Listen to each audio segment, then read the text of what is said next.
نوجوانوں، اللہ تمہاری ماں کے سائے کو سلامت رکھے۔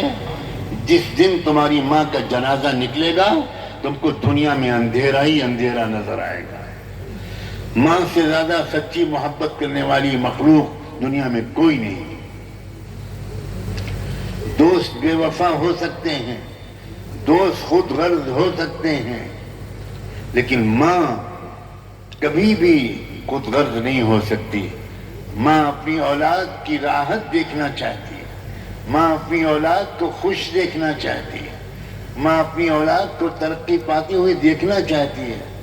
ماں چاہتی ہے کہ اس کو بھلے تکلیف پہنچ جائے مگر میرے جگر کے ٹکڑے کو تکلیف نہ پہنچے، میرے بیٹے کو تکلیف نہ پہنچے، میری بیٹی کو تکلیف نہ پہنچے، میرے پوتے، میری پوتی، میرے نواسے، میری نواسی کو تکلیف نہ پہنچے۔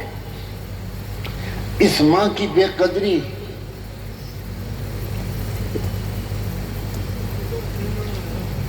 کیا آج میں اپنے نوجوان بچوں سے کہوں، نوجوانوں، کہ تم آج ہی اپنی ماں سے معافی مانگو؟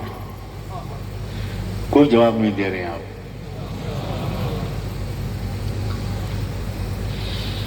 اس اجتماع سے اٹھ کر جانا تو جاتے ہی اپنی ماں کے قدموں پر اپنا سر رکھ دینا، کہنا ہاتھ جوڑ کے قدموں پر سر رکھ کر معافی چاہتا ہوں، مجھے معاف کر۔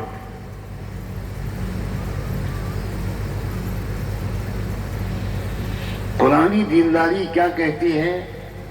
قرآنی دینداری کہتی ہے کبھی جھوٹ نہ بولنا، مشکل سے مشکل وقت ہو سچ پر جمے رہنا، اور پھر تماشا دیکھنا کہ سچ نجات دلاتا ہے، سچ کامیاب کرتا ہے اور جھوٹ ہلاک کرتا ہے۔ یہ قرآنی دینداری ہے۔ رواجی دینداری یہ ہے کہ ذرا سے ڈر سے یا ذرا سی لالچ سے ہم جھوٹ بول دیتے ہیں، یہ رواجی دینداری ہے۔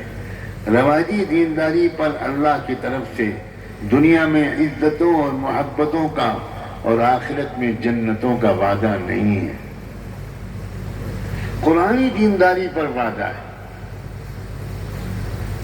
تم نے اپنے حساب سے اپنے کو دیندار سمجھ لیا۔ قرآن کہتا ہے کہ یہ مجھے منظور نہیں ہے۔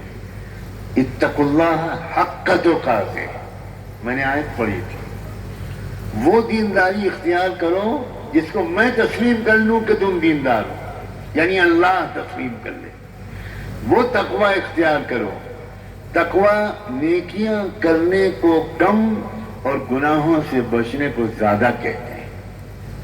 تقوی گناہوں سے بچو، زبان کی تیزی، اخلاق کی خرابی، آنکھوں کی گندگی، بد نظری، ننگا پن، بے شرمی، بے حیائی، غریبوں پر کی زیادتی، کمزوروں کو حقیر سمجھنا، امیروں کی خوشامد، فضول خرچیاں، وقت کا ضائع کرنا، جوانیوں کو ضائع کرنا، جوانی کی طاقت کو ضائع کرنا، ٹائم کو برباد کرنا، موبائل پر گھنٹوں لگانا، یہ سب بدترین درجے کے گناہ ہیں۔ دنیا بھی برباد ہوتی ہے، وقت بھی برباد ہوتا ہے، پیسہ بھی برباد ہوتا ہے اور آخرت بھی برباد۔ خسرت الدنیا والآخرہ۔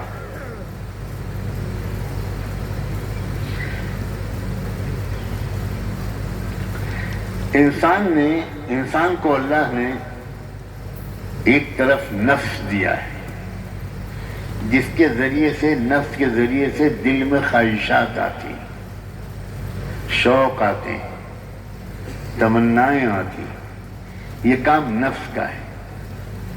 نفس سگنل بھیجتا ہے، نفس تمنائیں، خواہشات پیدا کرتا ہے۔ اچھے کھانے کی تمنا، خوبصورت چیز کو دیکھنے کی تمنا، لڑکے کو لڑکی کی خواہش، لڑکی کو لڑکے کی طلب، یہ نفس کی فطری خواہشات ہیں اور یہ دل میں آتی ہے۔ لیکن اللہ نے ساتھ ساتھ مجھ کو اور آپ میں سے ایک ایک کو عقل بھی دی ہے. اکیلا نفس نہیں دیا, نفس کے ساتھ عقل بھی دی. جیسے آپ کی کار میں, آپ کی بائک میں ایکسیلیٹر بھی ہے اور بریک بھی ہے.